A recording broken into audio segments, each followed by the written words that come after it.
Okay, मैं यहाँ से प्रोजेक्ट को स्टॉप कर देता हूँ। प्रोजेक्ट को स्टार्ट करने के जितने भी बेसिक स्टेप्स हैं वो सब स्टेप्स मैंने यहाँ पे नोट डाउन किए हैं। वन बाय वन हम इन स्टेप्स को इम्प्लीमेंट करते जाएंगे और इस प्रोजेक्ट की बेसिक कॉन्फ़िगरेशन या बेसिक सेटिंग्स को ऐड कर लेंगे। First of all create new project. So मैं यहाँ से आ जाता हूँ, एक न्यू प्रोजेक्ट क्रिएट कर लेता हूँ।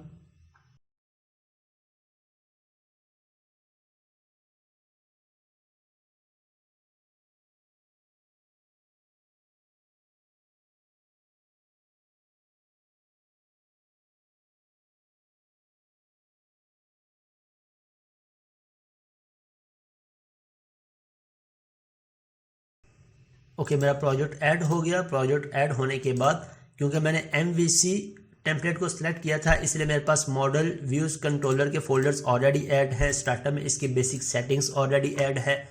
इसी तरह www रूट में लाइब्रेरी, CSS, जावास्क्रिप्ट और बूटस्ट्रैप ऑलरेडी एडिड हैं। ओके, अब इसके बाद नेक्स्ट स्टेप क्या है, हम इसे इम्प्लीमेंट कर लेते हैं। हमें एंट्री फ्रेमवर्क कोड के पैकेजेस को ऐड करना है और DB कॉन्टेक्स्ट को ऐड करना है। हमें पता है कि हमने जब भी डेटाबेस के साथ कनेक्टिविटी करनी है तो हमें EF कोड के पैकेजेस को ऐड करना पड़ेगा, देन अपनी DB कॉन्टेक्स्ट या कनेक्शन स्ट्रिंग को डिफाइन करना पड़ेगा। तो मैं यहाँ से आके एंट्री फ्रेमवर्क को ऐड कर लेता हूँ। एंट्री फ्रेमवर्क को ऐड करते हमें इसके वर्जन का लाजमी तौर पे ख्याल रखना है कि हम किस वर्जन को सिलेक्ट करें। हमारे प्रोजेक्ट का वर्जन है .NET Core 3.1। मैं यहाँ से अगर प्रोजेक्ट की प्रॉपर्टीज़ में आ जाता हूँ, प्रॉपर्टीज़ में आने के बाद .NET Core 3.1। अब 3.1 के साथ एंट्री फ्रेमवर्क हमें कौन सा वर्जन कंपैटिबल है। अगर मैं 6 को सिलेक्ट करूँगा तो मुझे एरर आ जाएगा कि एंट्री फ्रेमवर्क कोड 6 .NET 6 के साथ कंपैटिबल है, 3.1 के साथ नहीं कंपैटिबल। मैं यहाँ से सिलेक्ट कर लेता हूँ 5.0.12। अब एक बात याद रखिएगा कि EF कोर का कोई भी पैकेज हो सेम वर्जन सब में होना चाहिए। जो वर्जन मैंने एक पैकेज में सिलेक्ट किया है इसके बाद मैं डिज़ाइन को इंस्टॉल करूंगा, SQL सर्वर और टूल्स को। सो सबके लिए हमें सेम वर्जन को ही सिलेक्ट करना है, अदरवाइज हमारे लाइब्रेरीज में प्रॉब्लम आ जाएगी।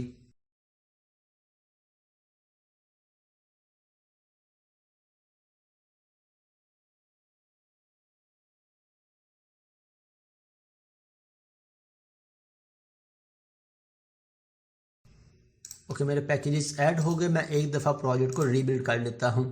पैकेजेस ऐड करने के बाद मेरा नेक्स्ट स्टेप है, मुझे DB कॉन्टेक्स्ट को ऐड करना है।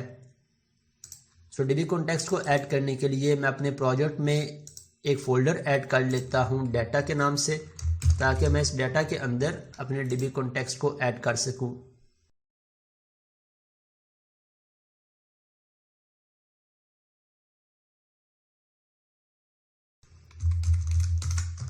इसका हम कोई भी नेम रख सकते हैं, लेकिन हमने मेक श्योर करना होता है कि पोस्टफिक्स DB कॉन्टेक्स्ट ही हो।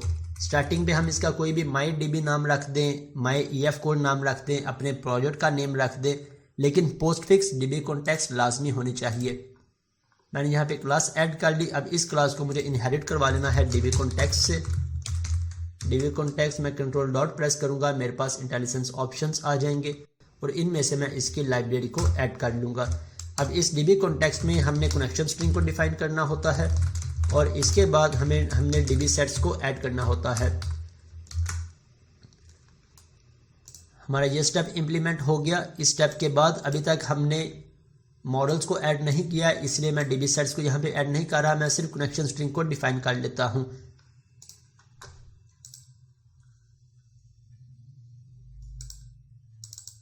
तो मैं इस दूसरे प्रोजेक्ट में आ जाता हूँ और यहाँ से अपनी कनेक्शन स्ट्रिंग को कॉपी किया और यहाँ पे मैंने राइट कर दिया। मेरे पास प्रोजेक्ट मेरा सर्वर नेम आ गया। इसके बाद डेटाबेस नेम XLDB या मैं इसे माई XLDB का नेम दे देता हूँ और फिर ट्रस्टेड कनेक्शन ट्रू। अगर हम डेटाबेस के यूज़र ID और पासवर्ड यूज़ कर रहे हैं डेटाबेस को कनेक्ट करते वक्त, तो हम यहाँ पे यूज़र ID और पासवर्ड को ऐड करवा लेंगे। मैं क्योंकि विंडोज़ ऑथेंटिकेशन मोड को यूज़ कर रहा हूँ, सो इसलिए मैंने यहाँ पे ट्रस्टेड कनेक्शन अंडरस्कोर ट्रू को यूज़ किया है।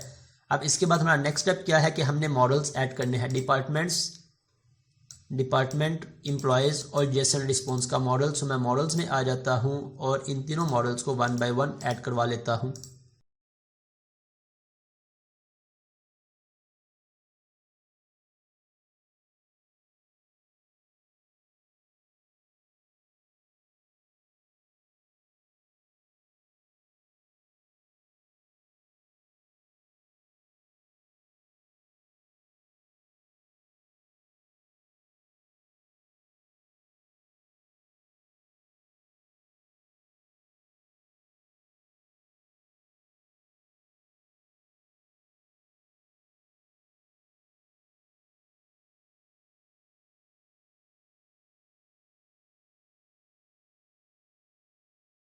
ओके, मैंने इन दोनों मॉडल्स को ऐड करवा लिया, इनके रिलेशंस को डिफाइन कर दिया।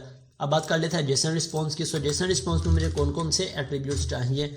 जेसन रिस्पॉन्स मेरा डेटाबेस का मॉडल नहीं होगा, मुझे इसके लिए डेटाबेस में टेबल क्रिएट नहीं करना, बल्कि मुझे फ्रंट एंड पे जोन सा भी रिस्पॉन्स रिटर्न करवाना होगा मैं इस जेसन रिस्पॉन्स में रिटर्न करवाऊंगा। फॉर एग्जांपल, यहाँ से यूज़र ने कुछ भी लोड करवाया या क्रिएट की फंक्शनैलिटी परफॉर्म की, एडिट की फंक्शनैलिटी परफॉर्म की, तो हम जोन सा भी रिस्पॉन्स अपने कंट्रोलर से रिटर्न करवाएंगे वो इस मॉडल में रिटर्न करवाएंगे। सो इस पर्पज़ के लिए मैं इसका एक जेनेरिक मॉडल क्रिएट कर रहा हूँ और इसके अंदर जितनी भी मैक्सिमम प्रॉपर्टीज़ हो सकती हैं उन प्रॉपर्टीज़ को मैं डिफाइन कर दूंगा। फॉर एग्जांपल, मुझे यहाँ पे फर्स्ट प्रॉपर्टी चाहिए इस सक्सेस की, कि अगर मेरे पास जो सी रिक्वेस्ट मैंने क्रिएट की है, डेटाबेस में से डाटा गेट कर रहा हूँ, एडिट कर रहा हूँ, क्रिएट कर रहा हूँ, अगर तो वो फंक्शनैलिटी सक्सेसफुली परफॉर्म हो गई है तो मैं इस एट्रीब्यूट को ट्रू रिटर्न करवा दूंगा। इसके बाद अगर तो मेरे पास कोई मैसेज मुझे रिटर्न करवाना है तो यहाँ से मैं मैसेज इस मैसेज एट्रीब्यूट में ऐड करवा दूंगा। अगर मेरे पास मल्टीपल एरर्स हैं, लिस्ट ऑफ एरर्स हैं, तो मैं यहाँ पे इसकी एक स्ट्रिंग डिफाइन कर रहा हूँ। मैं इसकी अरे डिफाइन कर लूँ या लिस्ट ऑफ स्ट्रिंग डिफाइन कर लूँ। हमें अरेज के साथ वर्किंग करना आसान लगता है, हम अरेज को यूज़ कर लें। हमें स्ट्रिंग्स के साथ वर्किंग करना आसान लगता है, लिस्ट के साथ वर्किंग करना आसान लगता है, हम यहाँ पे लिस्ट को यूज़ कर लें, एरर लिस्ट। और इसके बाद जो मेरा डाटा होगा मैं यहाँ पे ऑब्जेक्ट डिफाइन कर लेता हूँ, एक जेनेरिक ऑब्जेक्ट, ताकि मैं इसके अंदर किसी भी तरह का डाटा बाइंड करवा सकूँ। अब याद रखिएगा कि इस ऑब्जेक्ट में मैं सिंगल ऑब्जेक्ट भी रिटर्न करवा सकता हूँ, मैं मल्टीपल ऑब्जेक्ट्स या लिस्ट ऑफ ऑब्जेक्ट्स को भी ऐड करवा सकता हूँ। तो ये फ़ायदा है हमें इसे जेनेरिक डिफाइन करने का। फॉर एग्जांपल, मुझे डिपार्टमेंट्स को रिटर्न करवाना है, तो बजाय इसके कि मैं डिपार्टमेंट सिंगल ऑब्जेक्ट या लिस्ट ऑफ डिपार्टमेंट्स इस तरह से डिफाइन करूँ, नेक्स्ट टाइम मुझे एम्प्लॉयज़ चाहिए तो एम्प्लॉयज़ के लिए अलग से ऑब्जेक्ट क्रिएट करूँ या अलग से एट्रीब्यूट ऐड करूँ, मैं इसे जनरल ऑब्जेक्ट डिफाइन कर देता हूँ। अब इसके अंदर मैं किसी भी सिंगल ऑब्जेक्ट को भी डिफाइन कर सकता हूँ, मैं मल्टीपल ऑब्जेक्ट या लिस्ट को भी डिफाइन कर सकता हूँ। सो हमने ये तीनों मॉडल्स क्रिएट कर लिए। अब इसके बाद मुझे इसे डेटाबेस के अंदर ऐड भी करवाना है, सो मैं इस पे माइग्रेशन ऐड करवा लेता हूँ, ऐड माइग्रेशन।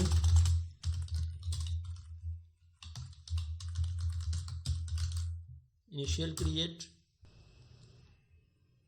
ओके, मेरे पास यहाँ पे कोई भी माइग्रेशन में डाटा ऐड नहीं हुआ। इसकी क्या रीज़न है? इसकी मेन रीज़न ये है कि जब भी हम कोई भी मॉडल ऐड करेंगे, मॉडल ऐड करने के बाद हमने डीबी कॉन्टेक्स्ट में डीबी सेट्स को ऐड करना होता है। अगर हम डीबी सेट्स को ऐड नहीं करते तो हमारी माइग्रेशन में ये मॉडल्स ऐड नहीं होते। सो इसके लिए सबसे पहले मैं इस माइग्रेशन को रिमूव कर देता हूँ। यहाँ पे हमारे पास कमांड है to undo this action use remove migration. So अगर मैंने प्रीवियस माइग्रेशन रिमूव करनी है तो हम रिमूव माइग्रेशन की कमांड को यूज़ कर लेंगे, तो ये माइग्रेशन रिमूव हो जाएगी। ओके, अब मैं यहाँ पे डीबी सेट्स को ऐड करवा लेता हूँ। फर्स्ट पे मेरे पास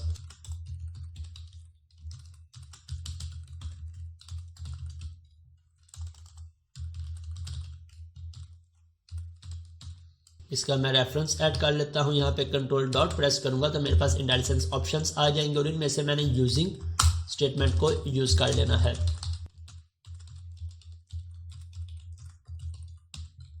एम्प्लॉयज़, मेरे एम्प्लॉयज़ भी ऐड हो गए। अब मैं इसे माइग्रेशन दोबारा से अप्लाई करता हूँ, ऐड माइग्रेशन। ओके, मेरे पास माइग्रेशन ऐड होगी और यहाँ पे मेरे पास डिपार्टमेंट और एम्प्लॉयज़ को क्रिएट करने का कोड भी ऐड हो गया। इसके बाद मैं नेक्स्ट कमांड ऐड कर लेता हूँ, अपडेट डेटाबेस। सॉरी, मेरे पास इसके स्पेल मिस्टेक हो गए, अपडेट डेटाबेस। तो मेरी ये कमांड्स डेटाबेस में रिफ्लेक्ट हो जाएंगी, मीन्स मेरा डेटाबेस क्रिएट हो जाएगा। ओके, हमारे ये स्टेप्स इम्प्लीमेंट हो गए। नेक्स्ट स्टेप क्या है? Add departments and employees controllers. Okay, मैं इनके लिए कंट्रोलर्स ऐड करवा लेता हूँ। मुझे एक कंट्रोलर चाहिए डिपार्टमेंट्स के लिए, सो यहाँ से मैं एम्प्टी कंट्रोलर ऐड करवा लेता हूँ डिपार्टमेंट्स के नेम से।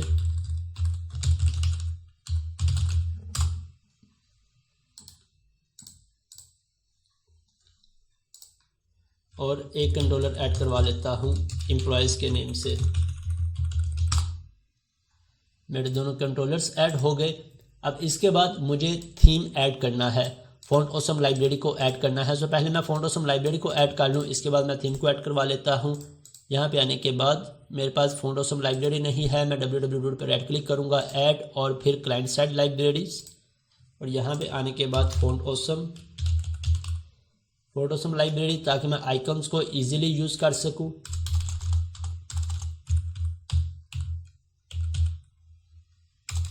फ़ॉन्ट डैश ऑसम, और इसमें से हमने सिर्फ 2 फाइल्स को ऐड करवाना है, एक all.min.css और फिर एक वेब फ़ॉन्ट्स के फोल्डर को। और इसके बाद मैं इसे लेआउट पेज में ऐड भी करवा लेता हूँ, लेआउट। और लेआउट में आने के बाद मैं यहाँ पे इस फ़ॉन्ट ऑसम की CSS को ऐड करवा लेता हूँ।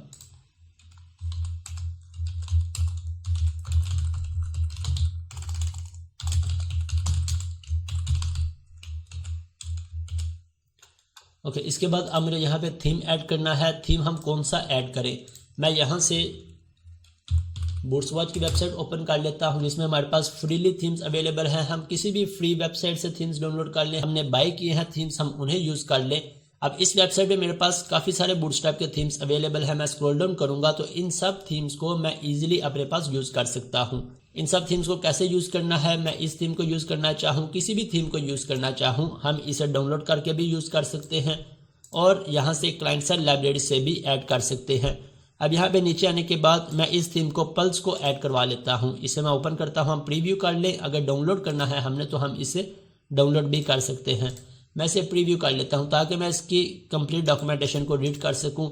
मुझे नैवबार ऐड करवानी है तो मेरे पास इस तरह से नैवबार डिस्प्ले होगी, बटन्स मेरे पास इस तरह से डिस्प्ले होंगे। जैसे मैं किसी पे भी माउस ओवर करता हूँ तो मेरे पास राइट साइड पे ये एक आइकॉन आ जाता है, इस पर क्लिक करूँगा तो मेरे पास इसका कंप्लीट कोड डिस्प्ले हो जाएगा।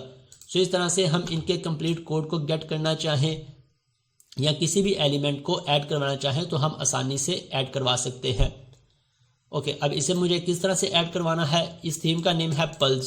सो मैं वापस आ जाता हूँ यहाँ पे प्रोजेक्ट में, www पर राइट क्लिक किया, ऐड और इसके बाद क्लाइंट साइड लाइब्रेरी, और यहाँ पे जाने के बाद मैं बूट्सवॉच को सर्च कर लेता हूँ, बूट्सवॉच, और ये मेरे पास बूट्सवॉच की लाइब्रेरीज आ गई। चूज स्पेसिफिक फाइल्स, और अब मेरे पास सभी के सभी थीम्स लोड हो जाएंगे। इन थीम्स में से मैं सेलेक्ट कर लूँ मुझे कौन सा थीम्स चाहिए। जितने भी थीम्स हमारे पास यहाँ पे डिस्प्ले हो रहे थे इसके मेन पेज पे, वो सभी के सभी थीम्स यहाँ पे लोड हो चुके हैं। मेरे पास बाय डिफ़ॉल्ट ये सिलेक्ट है, मैं इसे अनसेलेक्ट कर देता हूँ और इसके बाद यहाँ से हम अपना पल्स थीम फाइंड कर लेते हैं, पल्स। अब पल्स को मैंने फर्दर एक्सपेंड किया, हमारे पास 2 फाइल्स हैं, CSS min.css, तो मुझे यहाँ से सिर्फ min.css चाहिए, इसे मैं इंस्टॉल कर लेता हूँ। ओके, मेरे पास बूट्सवॉच का थीम ऐड हो चुका है। अब इसे मैं लेआउट पेज पे ऐड करवा लेता हूँ जहाँ पे हम bootstrap.min.css को यूज़ कर रहे हैं। इसे यूज़ करने के बजाय इसे मैं कमेंट कर देता हूँ और इसके नीचे अब मैं यहाँ पे बूट्सवॉच पल्स थीम, और यहाँ पे इसकी CSS को ड्रैग एंड ड्रॉप कर लेता हूँ, तो ये हमारा अब थीम ऐड हो जाएगा। ओके, थीम ऐड होने के बाद नेक्स्ट मुझे इसकी नैवबार चाहिए। मुझे किस तरह की नैवबार चाहिए? मैं इसे कॉपी कर लेता हूँ कंप्लीट नैवबार को। नैवबार का कोड यहाँ से कॉपी किया और लेआउट पेज में आने के बाद अब मुझे ये नैवबार नहीं चाहिए जो बाय डिफ़ॉल्ट ऐड हुई थी, मैं इसे यहाँ से डिलीट कर देता हूँ और अब मैंने अपनी नैवबार ऐड कर ली। अब इस नैवबार में मुझे यहाँ पे सर्च बार नहीं चाहिए और इसी तरह ये ड्रॉप डाउन भी नहीं चाहिए, सो मैं इन दोनों को रिमूव कर देता हूँ। ये मेरे पास सर्च बार का फॉर्म है, मैंने इसे डिलीट कर दिया और इसके बाद ये मेरे पास ड्रॉप डाउन लिस्ट की लिस्ट है। li टैग था, ये मैंने रिमूव कर दिया। अब यहाँ से मैं इन्हें चेंज कर लेता हूँ। यहाँ पे मेरे पास डिपार्टमेंट्स के बाद यहाँ पे एम्प्लॉयज़ और फर्दर अभी मैं इसे रिमूव कर देता हूँ। बाद में हमारे पास हमें ज़रूरत होगी तो हम इसे ऐड करवा लेंगे।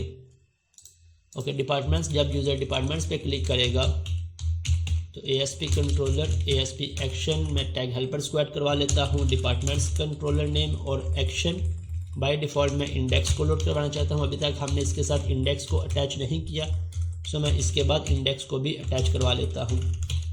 एम्प्लॉयज़, ASP एक्शन,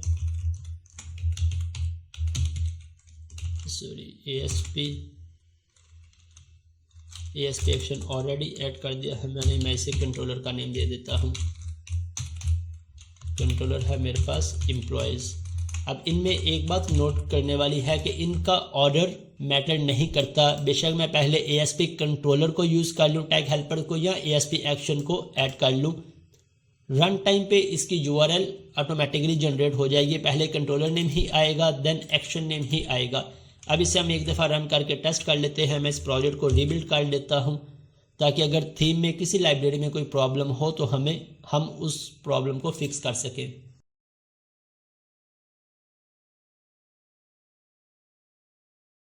ओके, मेरी नेवबार का कलर चेंज हो चुका है। इट मीन्स हमारा थीम सक्सेसफुली ऐड हो चुका है। अब मैं आ जाता हूँ फर्दर डिपार्टमेंट्स के कंट्रोलर में और इसके साथ इसका एक्शन ऐड करवा लेता हूँ। डिपार्टमेंट्स, राइट क्लिक किया, ऐड व्यू, और इसका व्यू ऐड करवा लेते हैं हम। मैं यहाँ से इसका लेआउट पेज सेलेक्ट कर लेता हूँ, अंडरस्कोर लेआउट, और इसे मैं ओके कर देता हूँ। नेक्स्ट हमारा स्टेप क्या है, हमने नोटिफ लाइब्रेरी को यूज़ करना है अलर्ट्स के लिए। जो हमारे पास ब्यूटीफुल अलर्ट्स डिस्प्ले हो रहे होते हैं राइट साइड पे, तो उसके लिए हमें नोटिफ लाइब्रेरी को यूज़ करना है। हम डिफरेंट लाइब्रेरीज़ को यूज़ कर सकते हैं। कोई भी जावास्क्रिप्ट की लाइब्रेरी हम गूगल से सर्च कर लें, अलर्ट्स के लिए उसे यूज़ कर सकते हैं। हमारे पास नोटिफ की लाइब्रेरी है, हम स्वीट अलर्ट्स को डिस्प्ले करवाना चाहें, या मल्टीपल हमारे पास अलर्ट्स की लाइब्रेरीज होती हैं, किसी जो हमें ईजी लगती हो, ब्यूटीफुल लगती हो, हम उस लाइब्रेरी को यूज़ कर सकते हैं। डिपार्टमेंट्स, सो मैं यहाँ पे यूज़ कर रहा हूँ नोटिफ को। नोटिफ के लिए हम गूगल पे सर्च कर लेंगे नोटिफ जावास्क्रिप्ट लाइब्रेरी, और यहाँ पे इसकी गिटहब का लिंक आ जाएगा। गिटहब का लिंक ओपन करेंगे तो गिटहब में इसकी कंप्लीट डॉक्यूमेंटेशन अवेलेबल होगी। इसे आप यहाँ से डाउनलोड भी कर सकते हैं। फर्दर अगर मैं नीचे आ जाऊँ तो इसके डेमो का लिंक भी है, और इसी तरह इसको यूज़ करने का मेथड क्या है, किस तरह से हम ऐड करेंगे। यहाँ पे हमारे पास CSS का लिंक भी आ गया, जावास्क्रिप्ट का लिंक भी आ जाएगा, और इसके बाद इसे किस तरह से यूज़ करना है हमारे पास कंप्लीट कोड भी आ जाएगा। सो हम यहाँ से इसकी लाइब्रेरी को रीड कर सकते हैं, इसकी कंप्लीट डॉक्यूमेंटेशन को अंडरस्टैंड कर सकते हैं। लेट्स से मैं इसका डेमो ओपन कर लेता हूँ। मैं इस पर क्लिक करूँगा तो मेरे पास नेक्स्ट विंडो में इसका डेमो डिस्प्ले हो जाएगा। अब इस अलर्ट्स की कुछ बेसिक सी डिफ़ॉल्ट सी प्रॉपर्टीज़ होती हैं। हम किसी भी अलर्ट की प्रॉपर्टीज़ को चेंज कर सकते हैं। लेट्स से मैं इसे फायर करता हूँ तो ये मेरे पास नीचे डिस्प्ले हो रहा है। अब इसे मैं टॉप पे डिस्प्ले करवा सकता हूँ, बॉटम में डिस्प्ले करवा सकता हूँ, लेफ्ट पे डिस्प्ले करवा सकता हूँ, राइट पे डिस्प्ले करवा सकता हूँ। हमारे पास ये इसकी सारी प्रॉपर्टीज़ हैं। मैसेज, कोई भी हम मैसेज डिस्प्ले करवाना चाहें, मेरे पास मैसेज है दे सी माई रोलिंग। हम इसकी स्पीड को कंट्रोल कर सकते हैं। मैं इसे 2000 मिली सेकेंड्स है, मैं इसे 5000 पे ले जाऊँ, ये और स्पीड में डिस्प्ले हो जाएगा। सो हम इसकी स्पीड को भी कंट्रोल कर सकते हैं। देन इसकी पोजीशन, लेट्स से मैं इसे सेंटर में करूँगा तो ये मेरे पास सेंटर में डिस्प्ले हो जाएगा। मैं लेफ्ट में करूँगा, ये मेरे पास लेफ्ट पे डिस्प्ले हो जाएगा। मैं टॉप पे करूँगा तो ये मेरे पास टॉप पे डिस्प्ले हो जाएगा। तो इस तरह हम इसकी पोजीशन भी एडजस्ट कर सकते हैं। मोस्टली हम टॉप राइट पे ही डिस्प्ले करवा रहे होते हैं, सो हम इसकी इस सेटिंग को ही यूज़ करेंगे। देन इसका बिहेवियर है। इसके बाद टाइप, हमारे पास 3 टाइप्स हैं, सक्सेस है, एरर है और कस्टम। कस्टम में हम वार्निंग मैसेज डिस्प्ले करवाना चाहें, कोई और मैसेज डिस्प्ले करवाना चाहें, हम करवा सकते हैं। अगर हम सक्सेस रखेंगे तो इसका कलर ग्रीन आ रहा होगा, एरर रखेंगे तो इसका कलर रेड आ रहा होगा। तो इस तरह से हम इसके टाइप्स को भी चेंज कर सकते हैं। अब इसे यूज़ किस तरह से करना है, मैं यहाँ पे आ जाता हूँ और ये मेरे पास इनके लाइब्रेरीज़ का कोड है। सबसे पहले मैं अपने प्रोजेक्ट में इनकी लाइब्रेरीज़ को ऐड कर लूँ। मैं यहाँ से www पर राइट क्लिक कर लेता हूँ, क्लाइंट साइड लाइब्रेरी में आ जाता हूँ, और यहाँ पे आने के बाद मैं सर्च कर लेता हूँ नोटिफ। सो मेरे पास नोटिफ लाइब्रेरी आ गई, और जो स्पेसिफिक फाइल्स, हमें इन दोनों में से 2 फाइल्स चाहिए, एक min.css और min.js। यहाँ पे अगर हम नोट करें तो हमारे पास 2 फाइल्स ऐड हैं, min.css और min.js, और यहाँ से मैं इन दोनों फाइल्स को ऐड करवा के इंस्टॉल कर लेता हूँ। इंस्टॉल करने के बाद देन हमने इसे प्रोजेक्ट में किस तरह से ऐड करना है। फर्स्ट ऑफ ऑल मैं इसे लिंक कर लेता हूँ लेआउट पेज में।